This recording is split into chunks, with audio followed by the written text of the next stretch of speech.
Olá para você ligado na TV Câmara. Olha só, agora em fevereiro nós vamos descobrir quem são os peões que farão parte do elenco do CRP Ticket Fire para 2025. O circuito Rancho Primavera abrindo as portas aí para novos integrantes.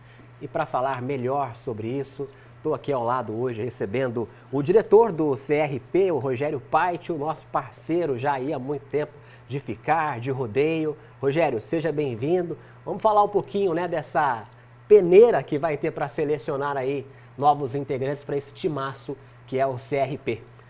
Olá, Matheus. Muito obrigado pela oportunidade de estar aqui falando com vocês. Parabéns aí pelo projeto, né, de estar trazendo muitas histórias e isso é bacana. Mês de fevereiro é o início de temporada e todo início de ano a gente abre oportunidade para que novos cowboys, novos competidores possam estar participando do CRP Ticket Fire, que é o circuito de rodeio Rancho Primavera. O circuito de rodeio Rancho Primavera, que existe desde o ano de 2013, a cada início de ano, a cada início de temporada, a gente tem que montar um novo time de competidores e a gente busca os grandes nomes do cenário nacional, mas também a gente vai em busca de novos talentos, a gente vai em busca de novos astros, né? Cowboys que podem às vezes sair do anonimato para se tornarem aí um cowboy de rodeio em touros na sua carreira, na sua vida. Esses nomes já estão inscritos para essa competição aí, né? Sim, a gente abre as inscrições todo final de temporada, né? As inscrições foram abertas aí no mês de outubro, em 30 dias de inscrições, aí nós fechamos a quantidade máxima para esse ano, nós definimos a quantidade de 150 cowboys, 150 novos competidores, né? E no mês de novembro nós encerramos as inscrições e o número definido, né? São 150 novos competidores que vêm em busca do sonho de se tornar um dos 5. 150 vagas, 150 cowboys vão montar em busca de 5 vagas para estar entre os trovões azuis do CRP. Tem que ser bom mesmo, hein? Porque o time é forte, né, Rogério? Bom, explica para mim, o cara lá do Mato Grosso começou a montar em boi, se inscreveu, ele vem. Como que funciona essa seletiva aí? É isso, para quem acompanha o nosso campeonato semana a semana, a gente vem em todos os nossos rodeios falando, divulgando, né? Essa é uma competição que ela é anual, uma vez só no ano que ela acontece, ela existe já desde o ano de 2017, foi quando nós iniciamos. E é sempre no comecinho, né? Sempre no começo de temporada. Nós já realizamos uma etapa em 2025, em Santa Cruz do Rio Pardo, com o nosso time de cowboys, de competidores que nós convidamos. E agora, mês de fevereiro, é o momento da gente dar a oportunidade para que novos nomes possam aparecer. O Brasil é um dos grandes celeiros de revelação de cowboys para o mundo todo.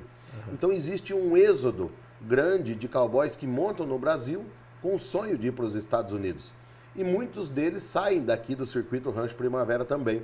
Então, todo meio de ano, meio de temporada, que é quando fecha uma janela dos Estados Unidos, tem uma saída de cowboys. Imagine que eu inicio uma temporada com 30 competidores, todo ano saem 7, 8, 5, saem que vão para os Estados Unidos e abre novas oportunidades.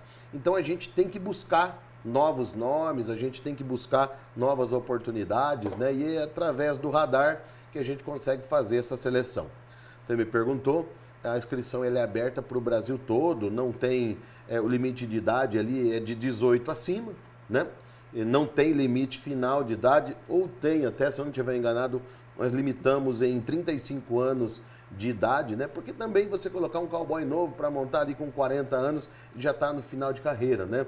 Então, é tipo um jogador de futebol, Rogério? Eu comparo exatamente com um time de futebol, né? Todos sabem aí que todos os grandes times de futebol do Brasil têm os seus processos de seleção para novos jogadores. Muitas vezes eles saem, né? Nas cidades, fazendo aquelas peneiras, escolhe um aqui, um ali, daí leva para Corinthians, Palmeiras, São Paulo, Flamengo, para poder fazer um teste, para ver se aquilo encaixa dentro do time, né? É mais ou menos isso.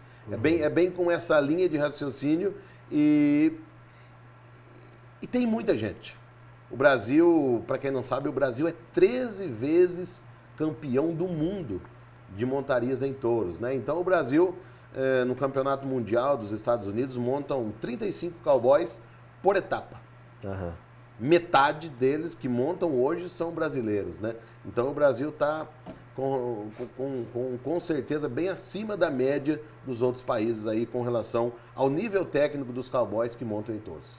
Do dia 14 a 16 de fevereiro, quem for lá na FICAR vai encontrar o quê? Vai poder assistir o quê lá? Isso, de 14 a 16 de fevereiro, esse evento é realizado aqui no nosso Parque da FICAR, né? A gente monta toda uma estrutura de arena, bretes, currais, uma arquibancada, uma pequenina praça de alimentação para poder receber as pessoas que por lá vão estar. E a gente terá a competição de montarias em touros, né? São 150 cowboys divididos em duas turmas, que a gente fala, né? Na dia 14 montam 75, no dia 15 outros 75 diferentes. Já no dia 16, você junta as duas turmas, 50 se classificam para a disputa semifinal. E dos 50, 10 voltam para montar na disputa final. E dos 10 que montam na final, 5 garantem a vaga para estar junto ao nosso campeonato, para estar se apresentando em algumas etapas no campeonato. E assim, tentando somar pontos no ranking para poder permanecer dentro do nosso time que se apresenta em várias etapas pelo Brasil inteiro. E esse ano a etapa começa onde? As etapas já começaram em Santa Cruz do Rio Pardo. A segunda etapa vem na cidade de Luisiânia, na data de 16 a 20 do mês de... 20 a 23 do mês de fevereiro. E aí a agenda segue, né, para toda a temporada do ano de 2025. Muitas coisas ainda estão em ajustes, né? Muitas agendas, às vezes, a gente dá uma seguradinha, porque muitas delas são feitas por prefeituras municipais, muitas delas estão em processo licitatório ainda, né? De concorrência, mas a gente tem aí uma gama de eventos aí que deve se aproximar, como todos os anos, né? Desde 2013, a nossa meta aí é sempre bater ali a casa de 30 etapas por ano. O ano de 2024 nós realizamos 33 etapas, né? Mas a nossa média ali de 30 a 35 etapas na temporada, né? A gente só realiza um rodeio por final de semana para que a gente possa manter o nível, né? E o start, então, já foi dado no mês de janeiro em Santa Cruz do Rio Pardo, quando nós convidamos competidores que montaram em 2024, alguns saíram, é óbvio, né, até por desempenho técnico, e outros competidores foram convidados para integrar o nosso time de cowboys. E aí agora, se juntando a isso, vem os competidores que classificam pelo nosso radar do CRP. Você estava me falando que às vezes vem peão lá do Acre, né? Como é que chega essa mensagem lá do outro lado do país para o cara saber que vai ter essa seletiva aqui, Rogério? Eu acho que a internet mudou tudo, né? Principalmente o YouTube hoje é uma coisa presente na vida das pessoas. O YouTube, ele te oferece uma programação direcionada para aquilo que você gosta de assistir. Particularmente falando, eu mal assisto televisão hoje nos canais de rede aberta. Eu procuro assistir os canais onde passam conteúdos daquilo que eu gosto. Por exemplo, eu gosto de rodeio, eu gosto de basquete, eu gosto de tênis, eu gosto de informações de notícias, né? Então eu fico diretamente ligado no YouTube naqueles canais que são específicos de cada informação ou de cada atividade, né? E graças a Deus o nosso canal do YouTube hoje tem atingido níveis altíssimos de audiência, né? A gente tem aí hoje batido, estamos se aproximando da casa de 1.200.000 inscritos no nosso canal. É o maior canal do YouTube do mundo de montarias em touros, e é dessa forma que a gente acaba chegando na casa de muita gente, né? Todo mundo hoje, a internet é uma coisa que praticamente todo mundo tem hoje, então hoje um rodeio você pode assistir no celular, no computador, ou nas televisões mais modernas, enfim. E é dessa forma que a gente chega na casa dessas pessoas que moram nos lugares mais longe do mundo, né? Você falou do canal aí, a gente pôde observar a potência do canal de vocês no YouTube na época da pandemia, né? Que ninguém estava fazendo rodeio, mas você teve a ousadia de fazer lá em Ibirarema, transmitindo para todo mundo um rodeio que foi um sucesso, né, Rogério? Foi um drive, né, que também teve lá, que as pessoas podiam entrar com o carro, mas a gente viu também a força do rodeio e desse canal através dessa ação, né, desse trabalho que vocês fizeram lá em Ibirarema, e foi muito bom, né? Você sabe que no momento da pandemia foi onde a gente teve que se reinventar. No dia 15 de março de 2020, quando foi anunciado a pandemia, eu tinha 2 eventos, isso foi numa segunda-feira, eu tinha 2 eventos na semana da frente. E de repente chega uma notícia que para os eventos, porque a pandemia ia impossibilitar a realização de concentração de pessoas, né? Aquilo pegou a gente com muita surpresa, porque a nossa vida ela vem correndo. Então você tem toda a sua gama de funcionários, de investimentos na empresa, e você cortou no zero tudo aquilo que a gente tinha de investimento e de negócios com a minha atividade principal, que é a realização de eventos. Naquele primeiro momento, nós achamos, acho que uns 30 dias aí a gente está de volta, e aquilo foi se protelando, 30, 60, 90, e aí começou todo o apuro que todo mundo ficou, principalmente a galera da área de eventos nessa pandemia, né? Foram praticamente aí 2 anos parados, sem R$1 sequer de financeiro de lugar algum. Você tentava buscar algum tipo de financiamento, algum tipo de ajuda. Como é que você vai comprovar a sua receita se você não tem atividade? Então foram momentos duros para nós. E foi no momento onde eu consegui fazer uma virada de chave também no meu negócio de rodeio com o nosso canal do YouTube. O canal do YouTube já existe desde o ano de 2016, mas ele era um canal aberto, era um canal gratuito. A partir do momento que a gente começou a realizar as lives, primeiro momento nós realizamos na cidade de Ibirarema, na primeira temporada, e a segunda temporada nós viemos aqui para o Parque de Exposições da Ficar aqui em Assis. Então foram 2 anos realizando rodeios somente para transmissão ao vivo, com os protocolos que naquele momento a gente conseguia fazer, né?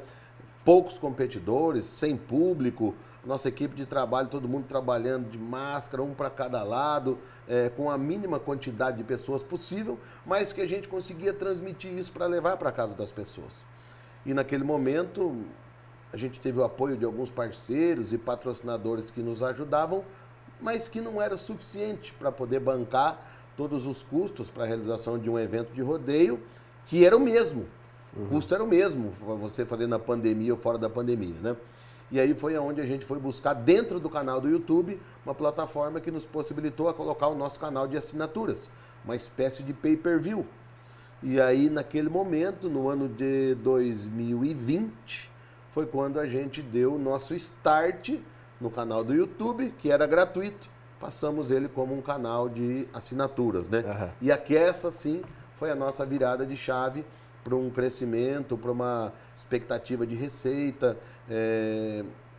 A gente tinha muito receio antes da pandemia, não vamos cobrar não, que nós vamos perder a audiência. Né? A gente tinha muito medo disso. E aí, a partir do momento que a gente começou a cobrar, para nós foi uma experiência muito gratificante.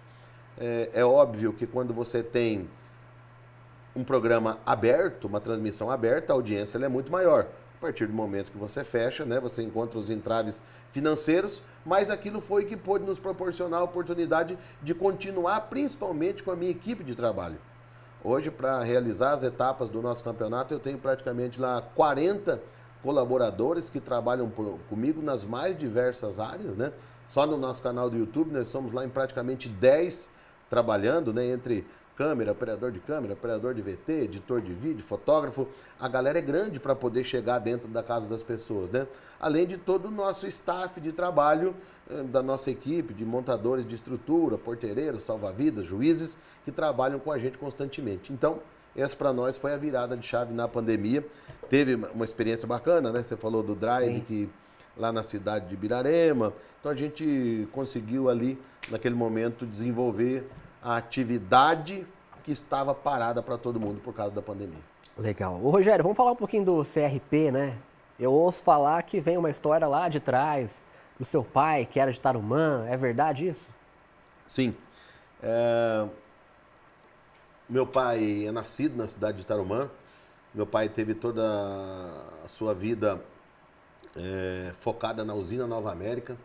Nós somos muito gratos ao Grupo Rezende Barbosa, ao seu Roberto Rezende,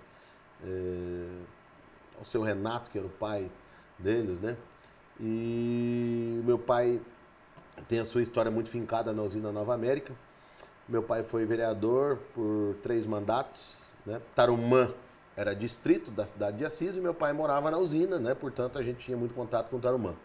Meu pai fez parte do processo de emancipação político-administrativa da cidade de Assis para Tarumã.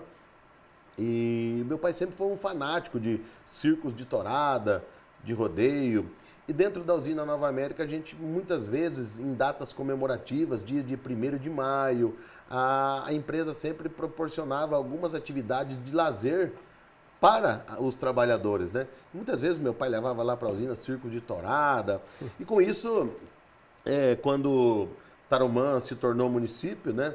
Meu pai sempre foi um amante de tudo isso. Ele foi o primeiro organizador do rodeio na cidade de Tarumã, junto com o prefeito Oscar Gozzi, né? Eles trabalhavam juntos na usina. O meu pai tinha a oportunidade de ir para Tarumã, mas naquele momento achou melhor ficar dentro da empresa. E o Oscar Gozzi foi quem assumiu o primeiro mandato na prefeitura de Tarumã, né? E aí juntos foram organizar a conhecida Festa do Peão. E assim acontecia, não só em Tarumã, acontecia aqui em Assis também, né? Desde quando a FICAR era realizada no Aras Rodstar, muitas vezes muitos convidavam o meu pai para que ele pudesse fazer parte desse processo de organização. E eu acabei caindo nisso. Eu era um garoto ainda, o meu sonho era jogar futebol, eu jogava basquete, mas aí quando você chega ali numa idade, você sabe que aquilo ou você vai profissionalmente ou você tem que ir para a faculdade, né? E eu acabei indo para a faculdade também acabei abandonando 3 faculdades que eu comecei e caí dentro do mundo do rodeio, porque eu era um grande fanático disso, né?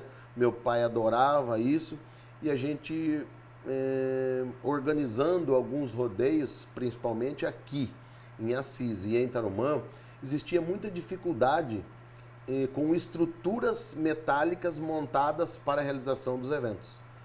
E o meu pai, com uma grande experiência nessa parte de montagem de estrutura, construiu uma estrutura de arena, bretes e currais, que a gente fala, e foi dali que partiu a minha entrada dentro do mercado de rodeios. Meu pai tinha propriedade rural, a gente já tinha alguns touros, a gente tinha vontade de touros de rodeio também, né? E aí começou. A gente queria levar os touros para o rodeio.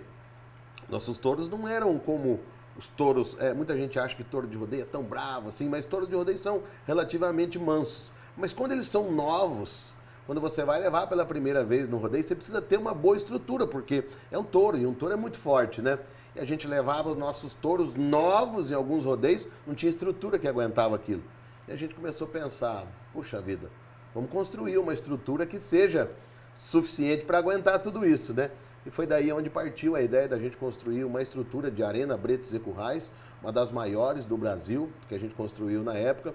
E no primeiro ano, no ano de 1990, os touros eu tinha desde 96, 1997 foi quando a gente inaugurou a nossa primeira arena de rodeio. E já na temporada de 98 eu acabei fazendo 25 rodeios no ano seguinte, né? E ali foi o meu start para começar a trabalhar com essa atividade que não é tão simples, não é tão comum, mas foi dali que eu parti a minha vida trabalhando com rodeios. Muito bom, Rogério. A gente ouve falar, né, dessa questão dos touros que vêm de outras cidades, né? Como que funciona essa ligação, essa contratação, né, desses animais que vêm para essas disputas? Eu assisti uma novela que chamava América, e aí falavam muito no tal de Tércio Miranda. E Paulo Emílio. Paulo Emílio, né? Paulo Emílio. Isso. E aí também, aqui, eu sei que muitas vezes esses touros vinham também desses empresários, né? Como que é essa ligação sua com eles? Eu, por muitos anos, eu fui também um tropeiro. A gente tinha a nossa boiada. Mas essa época da novela América, realmente, foi uma época que o rodeio também deu uma crescida muito grande. Na época da novela América, o Paulo Emílio era proprietário de um touro chamado Touro Bandido. Né? É um touro que sempre aparecia lá na novela, era um touro místico lá dentro da novela. Inclusive já morreu, né? Já faleceu. O Touro Bandido morreu e inclusive hoje ele foi enterrado lá em Barretos, lá tem o memorial do Touro Bandido, justamente no Parque do Peão. E a gente tem muitas pessoas no Brasil que têm touros de rodeio. O comércio, as negociações com touros de rodeio têm valores altíssimos, valores milionários, né? Você citou o exemplo aí do Tércio Miranda. O Tércio Miranda é um dos maiores investidores de touros de rodeio no Brasil, né? Então, os caras têm touros de rodeio para alugar para eventos como a FICAR, como Tarumã, como Palmital, entre outros, entendeu? Existem muitos eventos de rodeio pelo Brasil e talvez não tenha touros suficientes para levar em todos os eventos. Então, é um negócio, como qualquer outro, assim como tem pessoas que têm touro de engorda, que vai para abate, tem pessoas que têm animais de leite, né, que vão para esse tipo de atividade, tem pecuaristas que gostam de ir para a linha de competição, de touros de rodeio, né? Então, existe hoje um trabalho muito forte de genética, de produção de touro de rodeio, né? Um pai que é bom, um touro pulador, você coloca com uma vaca e aquilo ali tem gerado bons frutos, né? E os bons frutos têm gerado grandes negócios, né? Negócios milionários, digamos assim, negócios acima de um touro custar acima de R$1 milhão e assim sucessivamente. Tem gente que quando você fala em rodeio, a pessoa fica um pouco preocupada. Eu trabalhei em algumas outras cidades fora daqui, mas quando eu voltei para Assis, eu comecei a ter mais contato com vocês por conta da cobertura que a gente faz aqui e tudo mais.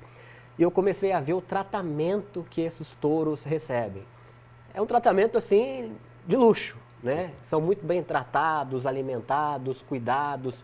Queria que você falasse um pouco dessa situação, do cuidado que você tem, da defesa também desses animais, né, Rogério? Porque tem gente que pensa que eles são maltratados, e muito pelo contrário, né? Olha, isso é uma mística que criaram realmente, né? E eu gosto muito de falar sobre esse assunto.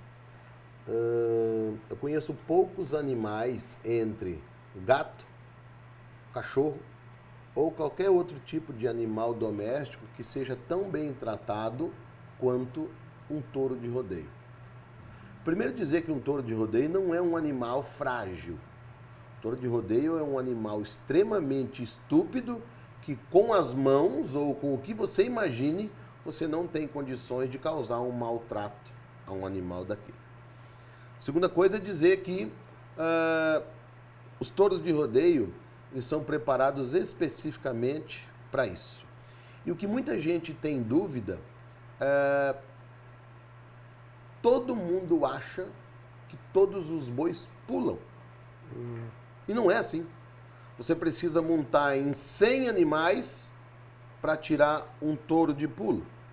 Você precisa montar em 200 para tentar tirar um touro bom. Você precisa montar em 300 para tirar um muito bom. Você precisa montar talvez em 500 animais para tirar um fenômeno. Para ficar no rodeio tem que ser fenômeno, porque o bom, às vezes, ele não vai. Então eu comparo isso justamente com um jogador de futebol. Eu não sei se você joga futebol ou não, mas se eu te der a chuteira do Pelé e colocar no seu pé, você vai jogar como ele? Não vou, Rogério. Não vai. Meu sonho era ser jogador de futebol. Se eu colocar a luva de um goleiro, meu sonho era ser goleiro. Eu vou ser bom como um grande goleiro? Não. Um touro de rodeio é a mesma coisa. O touro só pula porque ele tem aptidão para aquilo, né? Ah, mas apertam a virilha dele porque a cinta aperta o saco. Estou falando com essas palavras porque é isso que as pessoas imaginam, né? E muitas vezes a gente posta as coisas que mostram que, primeiro que a cinta que vai na virilha, que as pessoas falam, chamada de sedem, ela é confeccionada com material de lã totalmente macio. Eu tenho a minha filha de 8 anos, mas se você tiver uma filha aí de 3 anos, 2 anos, eu te dou o sedem para você segurar na mão, ela pode pôr na boca, ele é macio. Ele é macio, ele é maciozinho assim, né? Existem leis que regulamentam o nosso esporte, né? Leis federais, leis estaduais que regulamentam. Portanto, lá na lei do rodeio, tem todas as regulamentações para que a gente siga os bons tratos aos animais na realização de eventos.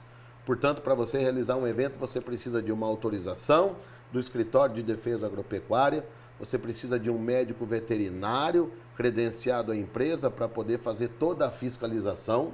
Não estou dizendo que não existem empresas ruins que podem causar problemas, né? Assim como tem o ser humano, que tem muita gente boa, você também tem o ser humano bandido, né? Em qualquer área, né? Em qualquer área existe. Então a gente se preocupa muito com isso. Um animal, um touro hoje, um garrote que seja, ele vive 2 anos, 2 anos e meio, ele já vai para abate. Sabe o que acontece com o touro de rodeio? Muitas vezes ele vive 20 a 25 anos e ele morre de velho, lá no pasto. O que é que um touro de rodeio faz, além de pular 8 segundos dentro de uma arena? Nada. Ele vai lá para a fazenda, dentro da propriedade na fazenda onde eles moram, é até engraçado. Cada um tem o seu cantinho. Aquele touro fica debaixo daquela árvore, aquele outro fica perto daquele coxo de sal. Ali é o território do touro. Cada um tem o seu lugar ali, né? E uma outra coisa que eu quero dizer, um touro pula no rodeio, o tempo de avaliação de uma montaria, ele é de 8 segundos. Mas vamos imaginar que esse touro pulasse por 30 segundos. Pois bem, um touro só pula, no máximo, 2 vezes no mesmo final de semana. Portanto, que num final de semana de 4 dias, ele vai pular, se ele pular 2 vezes, 1 minuto. 1 minuto no final de semana. Interessante. Se o ano tem 48 finais de semana, a gente tem muitos finais de semana que não tem rodeio. Praticamente janeiro não tem, fevereiro não tem, carnaval não tem, finados não tem. E a gente também busca fazer o revezamento dos nossos touros. A gente conhece o touro como ninguém. Você vai lá carregar os touros na fazenda, tem momentos que você chega lá, você olha aquele touro, ele está com a cabeça baixa, ele está meio arrepiado. Aquele touro não está legal. Eu não vou carregar ele hoje, ele vai ficar em casa. Vamos acompanhar o que está acontecendo com ele. Então a gente tem essa percepção. Então vamos imaginar que um touro pulasse em 48 rodeios no ano, que é impossível. Ele pularia no ano 45 minutos. Será que isso é esforço para um animal que pesa 1.000 quilos? Né? Então eu estou falando de um ano, não estou falando de um dia. Né? Um dia eu estou falando de 30 segundos. Trabalha menos que eu. Uma luta de boxe, não vou nem falar luta de boxe, qualquer outro tipo de esporte hoje, qualquer outro tipo de atividade, talvez só os 100 metros rasos que você tem um esporte ali com 10 segundos de corrida. Mas qual é outro esporte que você pratica ali com 30 segundos? E essa é a vida de um touro de rodeio. É ter aptidão para pular. Como é que a gente sabe se ele pula? Você tem que montar.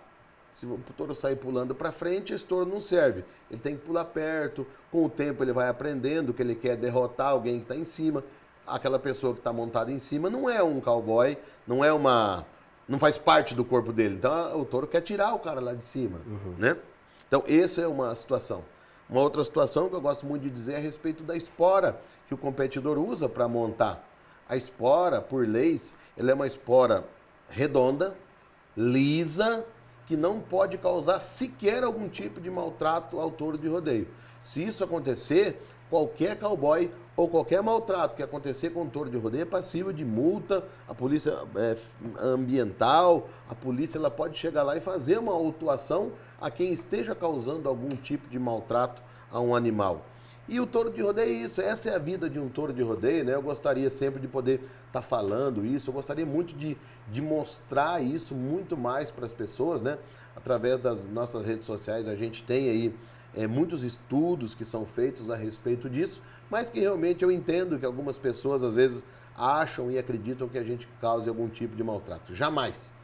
Se existe alguém que é protetor dos animais de rodeio, são os tropeiros que a gente fala, que são os proprietários de touros de rodeio. Legal. Você já montou, Rogério? Ou fica só na parte dos comentários mesmo? Não, nunca montei. Montar num touro, eu gostaria de convidar muita gente para ir poder assistir de pertinho, do lado do brete, o que é montar num touro de rodeio. Ser cowboy não é para qualquer um. Ser cowboy não é brincadeira. Um cowboy que às vezes pesa 70 quilos contra um touro que muitas vezes pesa 1 tonelada. Por que os caras fazem isso, Rogério? Não me pergunte. Né? Porque a força de um touro é descomunal, mas cowboy de rodeio é isso. Muitas vezes ele passa muito tempo da vida dele sem ganhar dinheiro nenhum, mas é aquilo, ele quer ser, ele quer montar, ele quer provar para as pessoas que ele é bom, que ele é corajoso, que ele tem dentro do seu coração a vontade de montar num touro, né? Então, vale a pena uma hora, se você quiser fazer uma entrevista com um grande cowboy, para tentar entender tudo isso. Isso é uma mística que muitos já tentaram decifrar e ninguém consegue, né? Ser cowboy de rodeio não é para qualquer um, nunca montei, não tenho um pingo de vontade de montar devido ao perigo. O rodeio talvez seja o esporte que tem a maior adrenalina do mundo. Porque naquela abertura de porteira, naqueles 8 ou 10 segundos, se você cair por baixo, se você tomar um pisão, se você tomar uma cabeçada, muitas vezes pode ser fatal. Até para cair tem que saber, né?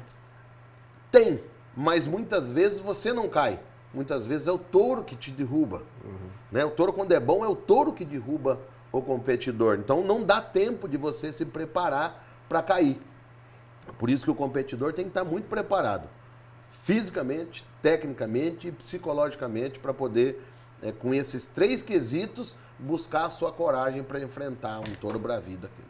Muito bom. Rogério, antes de encerrar rapidinho, vamos dar uma passada na FICAR.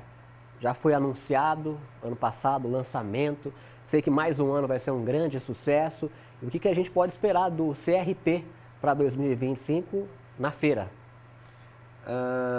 Eu acho que a cada ano que passa a gente tem que buscar uma melhoria em tudo aquilo que a gente faz, né? A FICAR é isso, a FICAR é a cada ano a gente está buscando uma nova qualidade em todas as atividades que a gente realiza por lá. Pouca gente sabe que no rodeio da FICAR ano passado nós entregamos quase R$210 mil em prêmios ao competidor, que foi o campeão, o Lucas Paiva. Foi uma das maiores premiações do rodeio brasileiro inteirinho, né? Nós tivemos um alto nível técnico de cowboys, de competidores se apresentando. E mais uma vez nesse ano, eu acredito que a gente vai, com os novos cowboys, com novos competidores, muitas vezes com novas boiadas, né? Deve mudar o nome do locutor, porque ano a ano existem essas mudanças também, mas acreditando sempre que o rodeio dentro da FICAR é uma das atividades, naquele contexto de grandes eventos que tem ali dentro da FICAR, o rodeio do CRP, do Circuito Rancho Primavera, o CRP Ticket Fire dentro da FICAR é uma das atividades, e como isso está dentro da minha veia, está no meu sangue também, eu procuro fazer dentro da minha cidade o melhor rodeio do Brasil para que as pessoas possam assistir do camarote, da arquibancada ou então pelos corredores ali, o melhor espetáculo de montarias. Legal, estamos ansiosos. Mas antes disso, então, faz o convite para o pessoal, que eu sei que vai ter entrada franca de 14 a 16 de fevereiro, para a gente conhecer aí quem serão os novos peões dos trovões azuis, né? Isso aí, vamos lá. Então, 14 a 16 do mês de fevereiro, nós estaremos no Parque de Exposições Jorge Alves de Oliveira. Sexta, sábado e domingo. Sexta e sábado, a partir das 19 horas. É à noite, na sexta e no sábado, a partir das 19 horas. Vai de 19 até meia-noite aproximadamente. E depois, no domingo, além das montarias, nós teremos também competição de 3 tambores durante o dia todo. Então, no domingo, as atividades começam praticamente às 9 horas da manhã, com a prova dos 3 tambores. E à tarde, no domingo, aproximadamente 18 horas, onde a gente vai dar início à disputa semifinal e à grande final para conhecermos os 5 novos cowboys que vão se apresentar junto do circuito de rodeio Rancho Primavera. A entrada é franca, ninguém paga nada para poder assistir, então convidar você, sua família, leve seu filho, leve toda a sua família para poder assistir a competição de montarias. Tem montaria adoidado, né? Para quem gosta, é um prato cheio para quem gosta de montarias em touros. Todos estão convidados, então, 14 a 16 do mês de fevereiro. Show de bola. Rogério, obrigado hoje pela sua vinda aqui para bater um papo com a gente. A gente sabe que a sua agenda é corrida. Na época da FICAR, a gente não consegue falar com o homem, porque ele está ocupadíssimo lá, né? Você sabe que na época da FICAR realmente é bastante difícil, né, Matheus? Porque a parte do rodeio da FICAR a gente acaba tirando de letra, né? Mas a organização de tudo aquilo que acontece, a FICAR não é rodeio, né? A FICAR tem uma grande gama de shows, motocross, basquete do NB3, fazendinha, rodeio em carneiros, exposição de gado, exposições de implementos. Então a gente tem que estar o dia todo ligado, né, para que o evento aconteça. A gente tem a nossa comissão organizadora da Associação Acisense de Rodeio, que nesse momento o Anderson Aizo é o presidente da FICAR, mas a gente, junto com tudo isso, a gente tem que estar muito focado em tudo aquilo que acontece. A gente fica ali, antes de começar a feira, praticamente uma semana trabalhando muito, né, acompanhando os detalhes da montagem. Nos dias da feira, a gente fica praticamente 24 horas no ar, porque a gente é o primeiro que chega e o último que sai, só lá no fechamento da boate, para que tudo possa acontecer. E qualquer problema que aconteça também, a gente tem que estar ali, né, preparado para poder atender, para poder resolver os problemas, né? Então, é isso, a FICAR é gigante, né? não é à toa que é um dos maiores eventos da nossa cidade. Eu vou me arriscar a dizer aqui que a Ficar hoje está entre os 10 maiores eventos do nosso estado de São Paulo, de entrada franca, sem dúvida alguma, né? Então, nesse momento, queria também aproveitar e agradecer ao nosso vice-prefeito Alexandre Cachorrão, agradecer a prefeita Thelma, né, por já ter nos recebido, por ter nos apoiado. Continuamos a parceria público-privada da Prefeitura Municipal de Assis com a Associação Assisense de Rodeio, para que esse evento possa acontecer de entrada franca para toda a comunidade de Assis e região. Legal. Obrigado mais uma vez pela sua participação aqui, Rogério. Valeu, Matheus. Um abraço a todos. E a gente encerra, então, mais uma edição do nosso Pod Câmara, hoje conversando com Rogério Paiti, o diretor do CRP, o Circuito Rancho Primavera. Outros detalhes você acompanha ao longo da nossa programação aqui na TV e também na Rádio Câmara de Assis. Até mais.